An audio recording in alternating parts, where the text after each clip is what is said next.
निश्चित रूप से औद्योगिक क्षेत्र में अब क्रांति आने वाली है। कल का दिन ऐतिहासिक दिन होने वाला है। लगता है देश विदेश के एक बड़े इंडस्ट्रियलिस्ट कल यहाँ पर जबलपुर में एकत्रित होने वाले हैं। आदि के बाद से जो न्याय जबलपुर के साथ होना था वो नहीं हो पाया, लेकिन अब जब भारतीय जनता पार्टी की सरकार केंद्र में यशस्वी नरेंद्र मोदी जी, प्रदेश में डॉक्टर मोहन यादव जी हैं, तो निश्चित रूप से जबलपुर में भी विकास के पंख लगेंगे। जबलपुर ही नहीं, समूचे महाकौशल के विकास की, औद्योगिक विकास की उम्मीदों को नए पंख लगने जा रहे हैं। क्योंकि रीजनल इंडस्ट्रियल समिट के लिए सबसे पहले जबलपुर का चुनाव किया गया है। महाकौशल के मुख्यालय जबलपुर में 20 जुलाई को यहाँ उद्योगपतियों का मेला लगेगा। सरकार की ओर से विशेष तौर पर उन्हें आमंत्रित किया गया है और उम्मीद जताई जा रही है कि इसके ज़रिए जबलपुर में निवेश बड़ी पैमाने पर आएगा।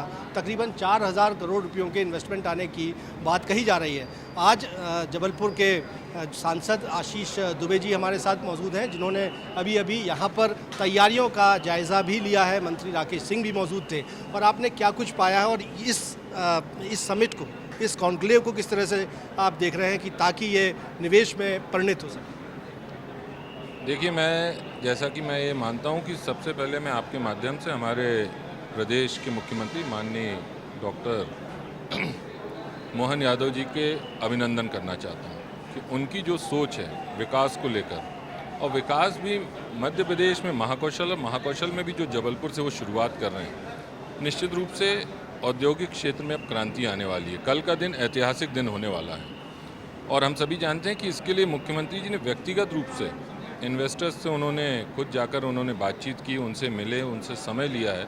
मुझे लगता है देश विदेश के एक बड़े इंडस्ट्रियलिस्ट कल यहाँ पर जबलपुर में एकत्रित होने वाले हैं और निश्चित रूप से हमारे जबलपुर महाकौशल में असीम संभावनाएं हैं।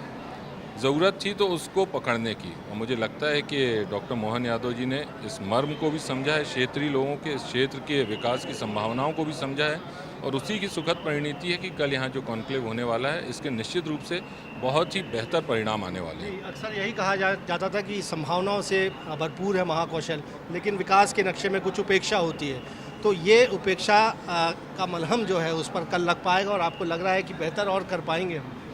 ये उपेक्षा कल 20 जुलाई 2024 को आप देखेंगे कि ये अब लोगों की अपेक्षा में बदलने वाला है। कि अब हम समझ रहे हैं कि जबलपुर में अगर विकास के पंख लगाना है, महाकौशल का चूँकि मुख्यालय है हमारा, संभागीय मुख्यालय है, और निश्चित रूप से पिछले आज़ादी के बाद से जो न्याय जबलपुर के साथ होना था वो नहीं हो पाया, लेकिन अब जब भारतीय जनता पार्टी की सरकार केंद्र में यशस्वी नरेंद्र मोदी जी, प्रदेश में डॉक्टर मोहन यादव जी हैं, तो निश्चित रूप से जबलपुर में भी विकास के पंख लगेंगे। मध्य प्रदेश भी उड़ान भरेगा और कल हमारे लिए जबलपुर के लिए, महाकौशल के लिए 20 जुलाई 2024 ऐतिहासिक दिन होने वाला है। कांग्रेस और कांग्रेस के बड़े नेता जो हैं ये लगातार कह रहे हैं कि इन्वेस्टर समिट जो है वो एक सब्ज़बाग दिखाने का ज़रिया है। बीते भी समय में इन्वेस्टर समिट हुई, उसमें इन्वेस्टमेंट नहीं आया, वो हिसाब मांग रहे हैं। विवेक तनखा जी का भी एक बयान है। मुझे लगता है इसके पहले उन्होंने इंदौर जाकर देखा नहीं या उज्जैन जाकर देखा नहीं है। जबलपुर में अब कल हो रही है, इसके बाद वही लोग आपसे जब बात करेंगे तो आप उनसे प्रश्न कीजिएगा जो उन्होंने आपसे प्रश्न किया। बहुत बहुत शुक्रिया। हमने बात की जबलपुर के सांसद आशीष दुबे जी से। वो कह रहे हैं कि जबलपुर की उपेक्षा की जो बात कही जाती थी वो अब अपेक्षा में बदलने जा रही है, क्योंकि रीजनल इन्वेस्टर समिट में बड़े पैमाने पर निवेश आएगा, ऐसी उम्मीद सांसद की ओर से जताई जा रही है। कह रहे हैं कि जबलपुर ही नहीं, महाकौशल के औद्योगिक विकास को ये समिट नई दिशा देने जा रही है। कैमरामैन सतीश सराठे के साथ विजेंद्र पांडे, IBC 24, जबलपुर।